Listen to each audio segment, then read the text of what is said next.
Assalamu alaikum wa rahmatullahi wa barakatuh. Walaikum assalam wa rahmatullahi wa Brother, my question is regarding Hajj. Can a person who has not yet performed Hajj do Hajj Badal or not?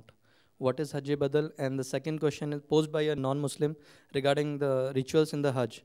When we throw stones, what is the relevance of that? And does in any way shaitan get affected by those stones or not? I mean, this was one of the things, and in that act, there are lots of people who die. I mean, what is the answer to that, as well as the first part of the There question? was a question that a person who has not performed Hajj, and since Hajj is fard, can he do Hajj Badal? First question. The second question is that when we stone the Jamaraat, does the devil get hurt, and don't people get killed? So what's the reason? As far as the first question is concerned, that can a person who has not done Hajj do Hajj Badal? No, he cannot do. Hajj Badal means doing Hajj on behalf of somebody else. Maybe the person is alive, he may be sick, he physically cannot perform all the rituals of Hajj. So surely he can say that here I'm giving you money. Just because I'm physically not fit, I'm asking somebody else to go. As far as the second part of the question is concerned, that when we stone the Jamaraat, does the devil get hurt? See, here we have to realize that when we stone the Jamaraat, it is not that physically we are causing a damage to the Satan. It is symbolic. That means we are against the devil. That is there. And we know that the devil always strives to take us on the wrong path. So when we are stoning the Jamaraat, we are actually symbolically agreeing that we are against the devil and we want to fight against him because he is an avowed enemy to us. As far as the last part is concerned, that while stoning the Jamaraat, many people die, etc. That's the reason the government is making facilities. The government is giving more facilities where people can stone and yet there may not be a stampede, etc. But if you analyze, brother, previously when people used to go for Hajj, maybe 50 years back, 100 years back, 200 years back, more people used to die as compared to today. Today, about 2.5 million perform Hajj every year, on average. 2.5 million people perform Hajj every year. Previously, it was less than 1 million.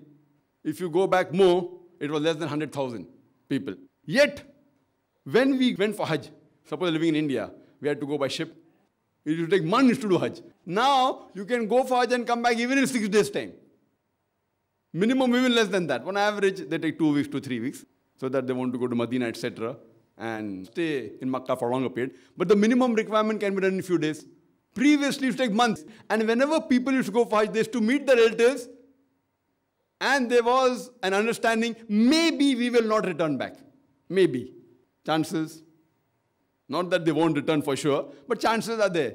Whether 20% they will not return back, 30% or 40%, whatever it is. But now if we analyze the 2.5 million people going and the total number of people dying for whatever reason, it is 0.001%. It will be less than 0.01%. So compared to before, now the facilities are much better. As far as the toilets are there, mashallah, it is very hygienic compared to before. But now, we don't want even a single person to die. So if any one person also dies for any reason because of overcrowding or stoning the Jamaraat, the government of Saudi Arabia is trying its best to curtail it down. And when non-Muslim experts, when they hear about the facility that the government is giving, they say it is impossible.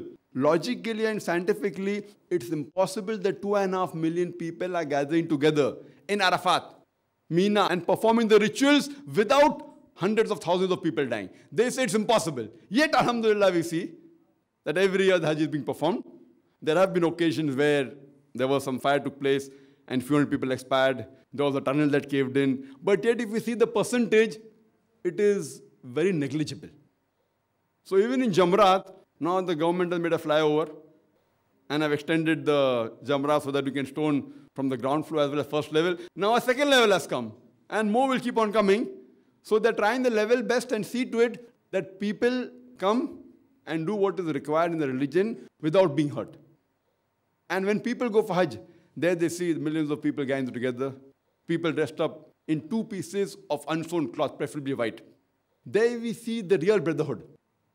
People from America, Canada, UK, Singapore, Malaysia, India, Pakistan, UAE, Gulf countries, they dressed up in 2 pieces of unsewn white cloth preferably.